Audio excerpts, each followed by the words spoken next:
বাংলাদেশের রাজনীতির গতিপথে এমন একজন ব্যক্তি আছে যাকে সমর্থকেরা নেতা, প্রতিপক্ষের চোখে বিতর্কের নাম তারেক রহমান। রাজনৈতিক উত্তরাধিকার, চলমান বিতর্ক, দীর্ঘ নির্বাসন এবং অবশেষে ২৫শে ডিসেম্বর ২০২৫ দেশে ফেরার দিন। তারেক রহমান বাংলাদেশের রাজনীতির এক পরিচিত নাম। তিনি বাংলাদেশের সাবেক রাষ্ট্রপতি শহীদ জিয়াউর রহমান ও সাবেক প্রধানমন্ত্রী ও বিএনপির চেয়ারপারসন বেগম খালেদা জিয়ার জ্যেষ্ঠ পুত্র। রাজনৈতিক উত্তরাধিকারের ধারায় জন্ম নেওয়া একজন নেতা হিসাবে তার রাজনৈতিক জীবন শুরু হয়েছিল পরিবার ও পারিবারিক রাজনৈতিক ঐতিহ্যের মধ্য দিয়ে। রাজনৈতিক উত্থান ও নেতৃত্ব। ৯০-এর দশকে তিনি ছাত্র রাজনীতি ও বিএনপির রাজনীতির সঙ্গে জড়িয়ে পড়েন এবং দলের মধ্যে সাংগঠনিক দায়িত্ব ও নেতৃত্বের ভূমিকা পালন করেন। পরবর্তীতে তিনি বিএনপির সিনিয়র ভাইস চেয়ারম্যান ও পরে ভারপ্রাপ্ত চেয়ারম্যান হিসাবে দলের কার্যক্রম পরিচালনা করেন, যদিও অনুপস্থিতিতেই। নির্বাসন ও দীর্ঘ সময় প্রবাসে। ২০০৭ সালের ১১ রাজনৈতিক পরিবর্তনের সময় তারেককে গ্রেপ্তার করা হয় এবং স্বাস্থ্যের সমস্যার কারণে তাকে ২০০৮ সালে চিকিৎসার জন্য যুক্তরাজ্যে যাওয়ার অনুমতি দেওয়া হয়। সেই সময় থেকে তিনি পরিবারসহ লন্ডনে অবস্থান করেন। প্রায় ১৭-১৮ বছর তিনি বাইরে থেকে রাজনীতি করছেন, দলের সিদ্ধান্ত, আন্তর্জাতিক সম্পর্ক ও নির্বাচন কৌশল ইত্যাদি নিয়ে সক্রিয়ভাবে যুক্ত ছিলেন, যদিও তিনি বাংলাদেশে ছিলেন না।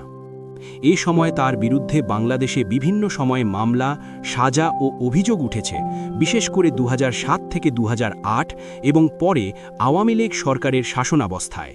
তবে ২০২৪ সালে রাজনৈতিক পরিবর্তনের পর অধিকাংশ মামলা প্রত্যাহার বা মুক্তি পেয়েছে বলে খবর এসেছে। রাজনৈতিক প্রেক্ষাপট। নির্বাচনের আগামী ক্যানভাস। বাংলাদেশে আগামী কাউন্সিল নির্বাচনে ১২ ফেব্রুয়ারি ২০২৬-এ তাঁর ভূমিকা ও রাজনৈতিক পুনর্জীবনের প্রেক্ষাপটে তার প্রত্যাবর্তন বিরাট গুরুত্ব পাচ্ছে। অনেক বিশ্লেষক মনে করছেন তার রাজনৈতিক উপস্থিতি আগামী নির্বাচনের ফলাফলে প্রভাব ফেলতে পারে।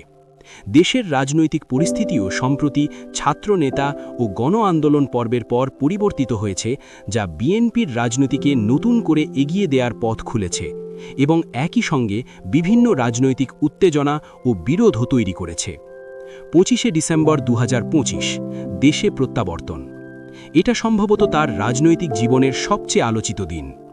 তারেক রহমান ২৫শে ডিসেম্বর ২০২৫-এ দেশে ফিরছেন দীর্ঘ ১৭-১৮ বছর পর। তিনি ২৪শে ডিসেম্বর ২০২৫ সন্ধ্যায় লন্ডনের হিথ্রো থেকে বিমানে কৈসে গিয়ে ঢাকার উদ্দেশ্যে রওনা হয়েছেন। বিমান ঢাকায় যাওয়ার আগে ১ ঘণ্টার লিঙ্ক স্টপে সিলেটেও নামতে পারে। বাংলাদেশে তার উদযাপনের মঞ্চ ব্যবস্থা ও স্বাগত আয়োজন চলছে, যেখানে পূর্বাচলের ৩০০ ফুট এলাকার মতো স্থানগুলোতে জনসমাবেশের পরিকল্পনা রয়েছে। সরকারও তার স্বাগত ও নিরাপত্তা সহায়তায় সহযোগিতা দেওয়ার ইঙ্গিত দিয়েছে। তারেক নিজেও উল্লেখ করেছেন যে তিনি সমর্থকদেরকে হিথ্রোতে তাকে বিদায় জানানোর জন্য না গিয়ে শৃঙ্খলা রক্ষায় গুরুত্ব দিতে নির্দেশ দিয়েছেন, যাতে কোনো বিশৃঙ্খলা বা নেতিবাচক পরিস্থিতি সৃষ্টি না হয়।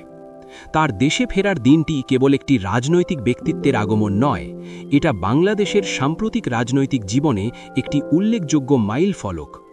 রাজনৈতিক উত্তেজনা। দেশে ফেরায় রাজনৈতিক দলগুলো এখন নতুন করে নিজেদের অবস্থান নির্ধারণ করছে। নিরাপত্তা ও শান্তি। সরকার ও প্রশাসন শান্তিপূর্ণ পরিবেশ নিশ্চিত করার জন্য প্রস্তুতি নিচ্ছে। জনমত ও প্রত্যাশা। তার সমর্থকেরা এটিকে গণতন্ত্র উদ্ধার বা নতুন রাজনৈতিক শুরু হিসাবে দেখছেন, বিরোধীরা আশঙ্কা ও প্রতিক্রিয়া ব্যক্ত করছেন। তারেক রহমানের রাজনৈতিক জীবন, যা উত্তরাধিকার, বিতর্ক, দীর্ঘ নির্বাসন এবং অবশেষে ২৫শে ডিসেম্বরের প্রত্যাবর্তনে ঘেরা, এটি বাংলাদেশের ইতিহাসে একটি উল্লেখযোগ্য অধ্যায় হিসাবে স্মরণীয় হবে। তার ফেরার পর পরিস্থিতি কেমন হবে এটা ঠিকভাবে বলা কঠিন, তবে এটি নিঃসন্দেহে আগামী নির্বাচনের রাজনৈতিক প্রেক্ষাপটকে উল্লেখযোগ্যভাবে প্রভাবিত করবে।